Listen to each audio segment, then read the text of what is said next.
Seja muito bem-vindo ao Compassivamente. E hoje eu quero conversar com você sobre algo que talvez você sinta, mas raramente diga em voz alta. Algo que muitas vezes entra em sessão junto com a gente, mesmo quando a gente finge que não está ali. A autocrítica. Sabe aquele julgamento interno que aparece depois da sessão? Aquela voz que diz: você deveria ter feito outra coisa, ou será que você ajudou mesmo esse paciente? Esse episódio é para isso, é para dar nome, espaço e compaixão a esse fenômeno que afeta muitos psicólogos. Tanto quem já está há anos na clínica e quem só está começando.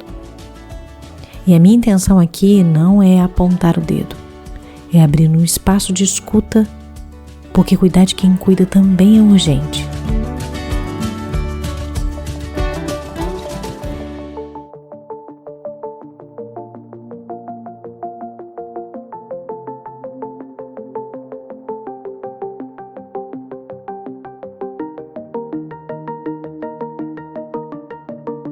Existe uma ideia que, mesmo que a gente não verbalize, fica rondando a nossa formação e a nossa prática clínica.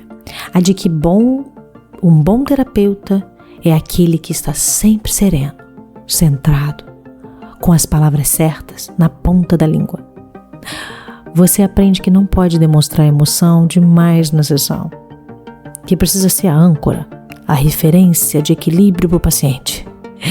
E com isso muita gente vai engolindo a própria insegurança e se afastando da própria humanidade. Mas deixa eu te lembrar de uma coisa. Você não é um robô. Você não está imune ao sofrimento. Esse mito do terapeuta inabalável é perigoso. Talvez você até compreenda o que eu estou dizendo, mas se porta desta maneira. Porque ele nos afasta da possibilidade de pedir ajuda, de sermos cuidados. E talvez de reconhecermos que também adoecemos. Especialmente quando tentamos sustentar uma imagem que não condiz com a realidade pessoal. E isso, acredite, tem um custo muito alto. Isolamento, culpa, exaustão e muitas vezes a perda daquela presença terapêutica. Você se afasta. É o que acontece quando a gente não está inteiro ali. Contudo, que somos, inclusive nas nossas fragilidades. Se você está no início de carreira como psicólogo, eu quero que saiba: sentir medo e insegurança não significa que você é incapaz. Significa que você se importa, que você quer fazer bem feito. E junto com esse desejo de acertar, é muito comum virem pensamentos como: e se eu não souber o que dizer? E se o paciente perceber minha insegurança? Ou outra percepção: e se eu causar algum dano? Essas dúvidas podem ser um ponto de partida para uma carreira reflexiva, consciente, sensível. Mas quando se tornam cobranças constantes e sem compaixão, elas adoecem. E isso acontece muito no início. É comum o terapeuta iniciante se agarrar nas técnicas de forma rígida, tentar seguir um roteiro a qualquer custo, evitar supervisão por medo de parecer incompetente ou se comparar com colegas mais experientes. E aqui eu quero abrir um parênteses para compartilhar um pouco da minha jornada. No início da minha carreira, o que eu mais queria era atender, me jogar mesmo. Queria ter o máximo de experiência, conhecer diferentes casos, aprender na prática. E eu fui apaixonada desde o início pela terapia cognitivo-comportamental. Me aprofundava nos estudos, mas não fazia isso sozinha. Eu sempre tive supervisão, desde os primeiros anos. Isso foi algo que fez muita diferença na minha forma de conduzir os atendimentos. E hoje, mesmo com mais experiência, mesmo estando formada desde 2018, eu continuo recorrendo à supervisão quando sinto necessidade. E isso não é um sinal de fraqueza, é compromisso com o processo, comigo e com quem eu atendo. Eu já vivi situações em que errei com pacientes. E o peso da falha para mim era enorme. Eu me senti uma péssima terapeuta. Já tive esse pensamento. Eu achava que talvez não fosse boa o suficiente para isso. Mas com o tempo, com a experiência e com o contato com a autocompaixão, eu fui aprendendo que errar faz parte, que eu posso reconhecer, ajustar, seguir e, acima de tudo, que eu não preciso me destruir por isso. E isso é algo que eu gostaria muito que você, que está começando agora, levasse com carinho. Você não precisa dar conta de tudo sozinha. Não precisa ser perfeito. Não precisa acertar sempre. O que você precisa é estar disposto a crescer. E isso já é muito, muito mesmo, gente. Talvez você se identificou com tudo isso que eu falei até aqui e ainda pense: será que sou só eu que sinto assim? Definitivamente não. Não. Os dados mostram uma realidade silenciosa, mas presente. Segundo o Conselho Federal de Psicologia, 1/3 dos psicólogos brasileiros já procuraram ajuda psicológica para lidar com o sofrimento gerado pela prática profissional. E isso é muita gente. E a APA, American Psychological Association, trouxe um dado importante. 41% dos psicólogos relataram que suas próprias dificuldades emocionais interferiram diretamente na prática clínica. Sabe o que isso mostra pra gente? Que o sofrimento não é exceção, é uma possibilidade real e que precisa ser olhada com a mesma seriedade e compaixão que a gente olha para o sofrimento do nosso paciente. Então talvez o que falte não é o conhecimento, é espaço seguro. Espaço onde o terapeuta também possa ser humano, onde ele possa dizer: eu não sei, eu não estou bem, eu preciso de ajuda, sem medo de parecer fraco ou incompetente. Porque ser terapeuta não nos torna imunes à dor, mas pode nos tornar mais conscientes das necessidades de cuidar dela com responsabilidade. Quando a gente fala de autocrítica, a primeira coisa que a gente precisa entender é que ela não surge do nada. Existe um motivo pelo qual a nossa mente ativa esse discurso interno tão duro. E segundo Paul Gilbert, vocês devem conhecer também, a autocrítica está diretamente ligada ao nosso sistema de ameaça. Ou seja, quando algo está errado ou quando nos sentimos inseguros, o nosso cérebro interpreta aquilo como um perigo. E como resposta, ele ativa a autodefesa. Mas ao invés de nos proteger, acaba te atacando. Acaba me atacando. E é como se a mente dissesse: você precisa melhorar. Você não pode errar. Não pode ser fraco. Na prática clínica, isso se traduz em comportamento como: você está lá na sessão, revisa obsessivamente o que foi dito na sessão. Sente culpa por não ter feito uma intervenção ideal. Seu paciente já foi. E se você sente medo constante de ser julgado por outros profissionais, compara-se o tempo todo com terapeutas mais experientes. E tudo isso gera um ciclo de tensão, de autocobrança, de desgaste, que se acumula com o tempo. O problema é que esse sistema de ameaça, quando ativado, com frequência, ele fragiliza a nossa base de segurança interna. A gente já passa a atuar na defensiva, tentando o tempo todo evitar errar, evitar parecer frágil ou ser questionado. E às vezes uma fala do paciente que não tem nada a ver com o que está passando na sua cabeça te ativa e você já fica ali inseguro, responde algo errado. Isso, como você vai ver nos próximos pontos, afasta daquilo que mais importa, a sua prática, a presença real, viva e consciente na relação terapêutica.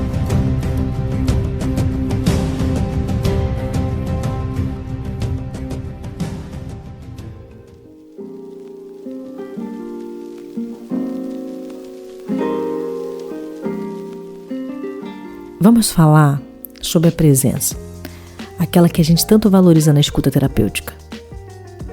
aquela que não depende de uma intervenção genial, mas da nossa capacidade de estar ali, de verdade.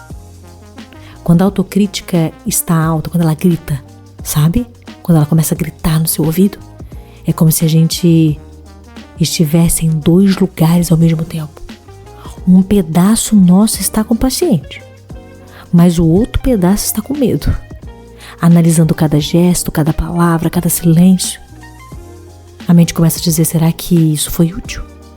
Será que eu deveria ter feito outra pergunta? Será que o paciente percebeu minha dúvida? O que ele está falando agora? E aí, sem perceber, você sai da sessão, mesmo estando presente fisicamente. O olhar perde a curiosidade, a escuta perde a abertura e o vínculo perde a espontaneidade. A presença terapêutica exige disponibilidade emocional, que você esteja disponível ali. Só que a autocrítica, ela rouba essa disponibilidade, porque ela coloca o foco em nós. Você fica olhando para si, para dentro, e não para o outro. A gente tenta controlar a sessão e não vivê-la. Você acaba tentando administrar ali o que está acontecendo dentro de você e você não está mais com o seu paciente. E o mais delicado disso tudo é que o paciente sente. Ele pode não saber dizer o que está acontecendo, mas ele sente quando o terapeuta não está inteiro. Por isso que olhar para a autocrítica com honestidade não é só sobre autocuidado, gente. É também sobre ética, sabe? É sobre qualidade do atendimento, é sobre estar ali, de fato, com quem busca por nós. É sobre responsabilidade.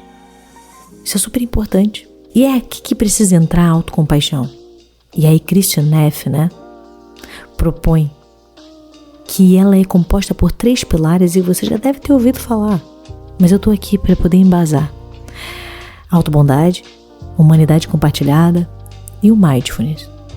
A autobondade significa você olhar para você ou você falar com você da mesma maneira que você falaria com um amigo. Especialmente quando ele falha. E aí, quando você falha, quando você sente vergonha, quando se frustra, é trocar o "como você foi burra", ou como eu disse lá em cima, que eu era uma péssima terapeuta, é trocar isso por "foi difícil, mas você tentou". O segundo elemento é a humanidade compartilhada.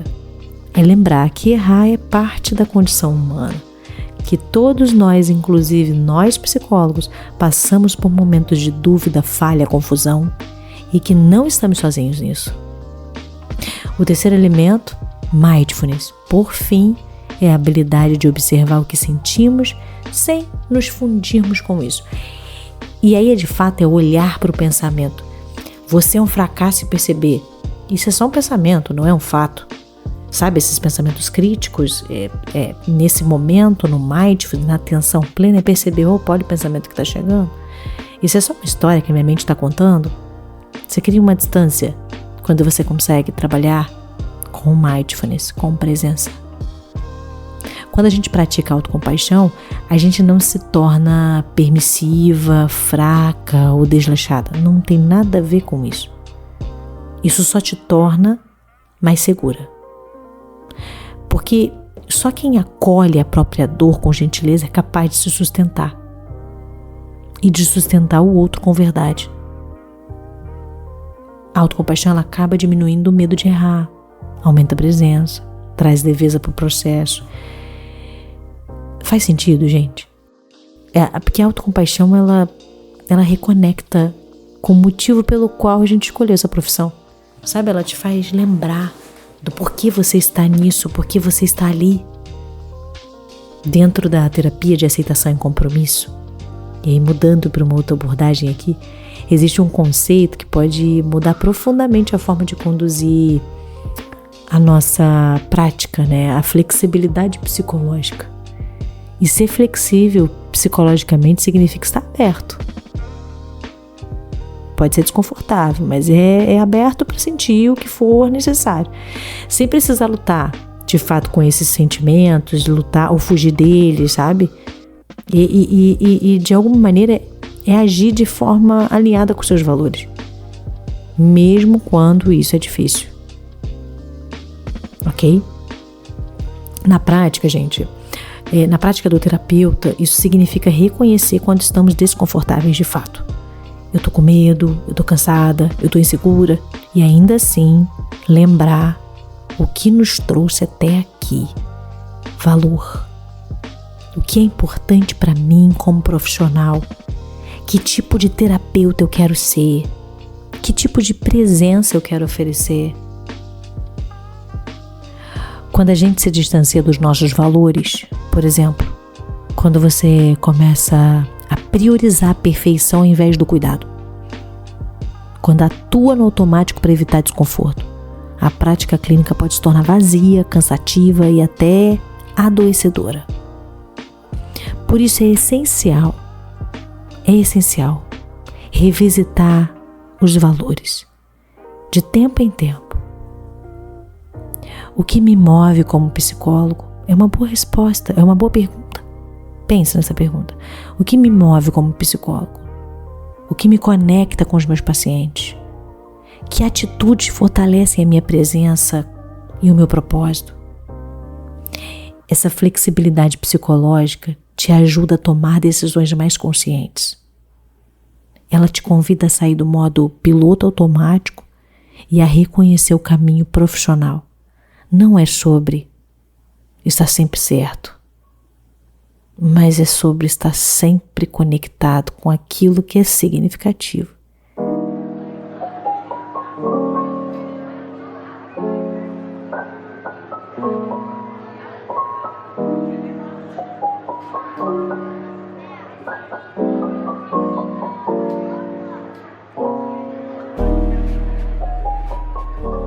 E aqui vale um lembrete muito importante. Quando a gente começa a se comprometer com a estratégia ou com o comportamento que nos afastam dos nossos valores, isso tem um custo. E às vezes o custo é o cansaço crônico, um vazio, ansiedade elevada, pode te deprimir. E pode surgir assim aquele desejo silencioso de largar tudo. As coisas começam a demonstrar que estão difíceis quando você olha para o seu dia de atendimento e você só quer que ele acabe. Mas quando a gente consegue se realinhar, quando volta a olhar com carinho para o que é importante, algo muda, a motivação se renova, o trabalho faz mais sentido e a gente passa a exercer a psicologia não só pela obrigação, mas como uma escolha viva. Bom, qual é o valor que te trouxe aqui? Que tipo de terapeuta você quer continuar sendo, apesar das dificuldades? Que prazer, gente. Que prazer para mim falar desse tema e ter você aqui ouvindo. E se você chegou até aqui, eu quero te agradecer por essa escuta cuidadosa. Esse episódio foi pensado com muito carinho. Muito carinho.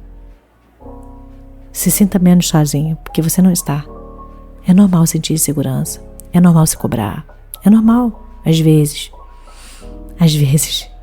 pensar que talvez você não esteja fazendo o suficiente. Mas é justamente nesses momentos que a autocompaixão pode se tornar uma prática revolucionária na sua vida. Se tem algo que eu aprendi ao longo da minha trajetória, é que a gente pode ser competente e humano. A gente pode buscar excelência sem sacrificar o cuidado consigo, sem se destruir no processo, sabe? A gente pode continuar crescendo, aprendendo, pedindo ajuda e ainda assim ser um bom terapeuta. Talvez ser um bom terapeuta comece exatamente aí, na disposição de olhar para dentro com verdade, sabe? Humildade, gentileza.